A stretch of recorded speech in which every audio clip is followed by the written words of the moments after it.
ইরফান জানতে চেয়েছেন পেপসি আর কোকা কোলা খাওয়া যাবে কি না। এগুলো না খাওয়া উচিত। একে তো আমাদের স্বাস্থ্যের জন্য ক্ষতিকর, দ্বিতীয়ত বিশেষ করে কোকা কোলার মধ্যে এমন একটি উপাদান আছে যে উপাদানটা কি সেটা আননোন, উল্লেখ করা নেই।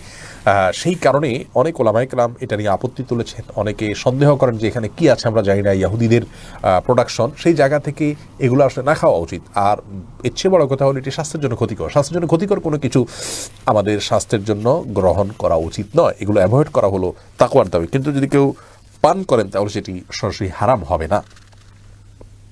বাকি আমরা হালাল হারাম না করলে তাকওয়ার দিক থেকে আমাদের খেয়াল করা উচিত এবং যথাসম্ভব সেগুলোকে অ্যাভয়েড করা উচিত। আল্লাহ তৌফিক দান করুন। ইসলাম বাঁধন আপনি জানতে চেয়েছেন খারাপ জিন অথবা অন্যের বান দেয়া অথবা কুফুরি থেকে সেফ থাকার উপায় কি।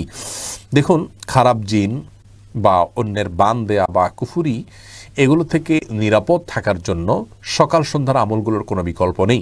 সকাল সন্ধ্যার আমলের জন্য আমাদের যে দোয়ার বই আছে, রাসূলুল্লাহ সাল্লাল্লাহু আলাইহি ওয়াসাল্লামের সকাল সন্ধ্যার দোয়া ও জিকির, সেই বইটা সংগ্রহ করে নিতে পারেন। সেই বইটা পড়ে সকাল সন্ধ্যা নিয়মিত যদি আমল করতে পারেন, ইনশাআল্লাহ বিদিনে আল্লাহ তাআলা আপনাকে হেফাজত রাখবেন। সেই সাথে রাতের কিছু আমল আছে, সেগুলো দেখবেন। ঘরে ঢোকার সময় বিসমিল্লাহ পড়বেন, বাইরে হওয়ার সময় বিসমিল্লাহ পড়বেন, ওয়াশরুমে যাওয়ার সময় বিসমিল্লাহ পড়বেন, বাসার মধ্যে কোনো ছবি রাখবেন না। এই জাতীয় বিষয়গুলোতে আপনি বেঁচে থাকতে পারেন, ইনশাআল্লাহ বিদিন আল্লাহ তাআলা হেফাজত রাখবেন। এরপর যদি আপনি আক্রান্ত হয়ে যান তাহলে কোনো একজন ভালো রাকি যিনি কোরআন হাদিসের আলোকে ঝাড়ফুঁক করে থাকেন তার শরণাপন্ন হতে পারেন।